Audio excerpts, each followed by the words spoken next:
I heard you say invest and money partner. In my head, I heard cha-ching and me not hitting with a sledgehammer. So Right. that's appealing to me. Can we start off there? Tell me more about that. I want to hear the cha-ching part. Yes, for sure, absolutely. Now, I mean, this is what we all want to talk about. Yes. But, and this actually, so the interesting thing about what we do with money partners, it just really started by accident. And, it's interesting how many products that are in stores and different things that started out with just by accident or an idea and are a missing piece. So this is kind of the story with this. So about 20 years ago, I had a client that we sold a pretty large house, and he ended up with several $100,000 from the sale of that home, and he was downsizing. And one of the things he asked me, he said, "Hey," he called the office after a couple of weeks. He's like, I'm thinking about buying some investment property, and house flipping actually wasn't even a thing back then, 20 years ago. It just really what nobody even that term didn't exist. But we went out. I took him out, took a look at some properties, and at the end of it, it was like, man, he was real discouraged. I was like, man, I didn't really think they were that bad. I mean, they needed some work, but it wasn't like, they weren't falling over. And so I just asked him. I said, where's the hesitation? You don't seem real pleased with what I showed you, and tell me more about what you're looking for. And he just said, Jason, I don't want to do any of the work, man. I don't want, it's work. He's at a point in his life where he's just, retired. He's wanting to piddle, essentially, is what he's wanting to do. And then he asked me, he says, is there any kind of real estate product that I can invest in short term? Get a good return, but I don't want to do anything. I don't want to be the guy, swinging the hammer and picking out the stuff and da-da-da-da-da, whatever. But the key was short term. That was one thing that he wanted. He didn't want to get himself locked in. And if you've ever looked into most real estate products, but specifically what we call a real estate investment trust, a lot of times you're tying up your capital for, it could be 10 years. Sometimes they're shorter. Shorter time usually means shorter or lower return.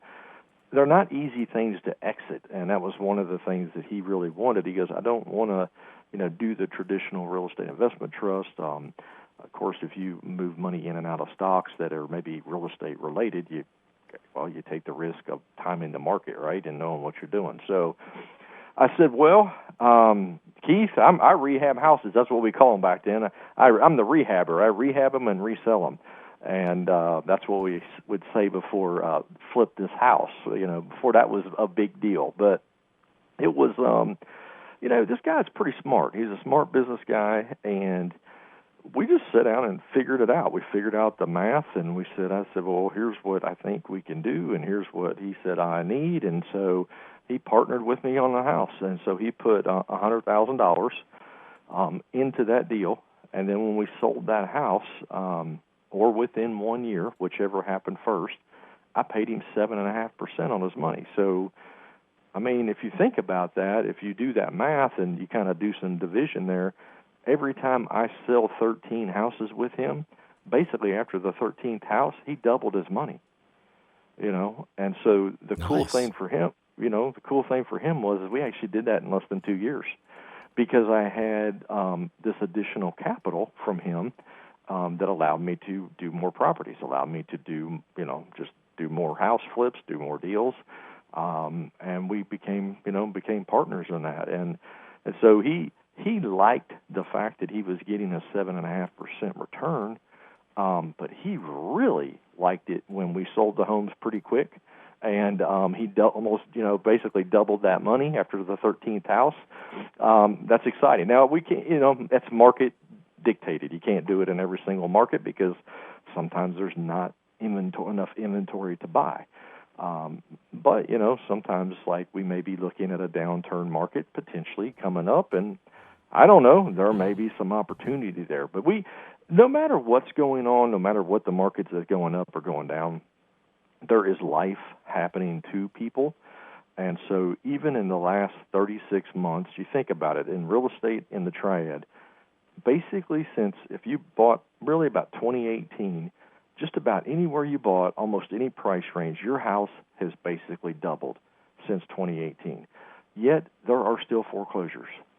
And so there's just life that happens to people no matter what, even though their home probably is not upside down.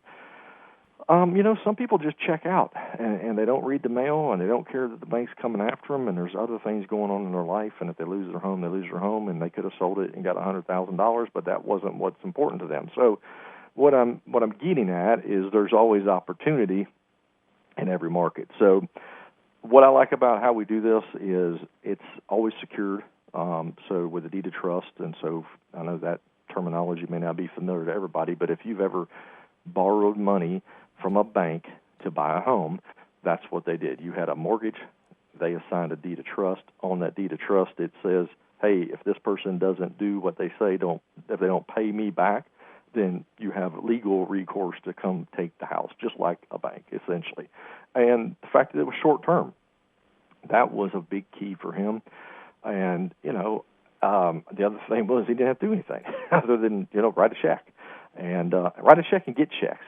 There's your cha-ching right there, Keith. That's the best part, yeah. Yeah, absolutely. And he never saw one of the homes, never went in one of them, didn't have to deal with the contractors. He just let his money work for him.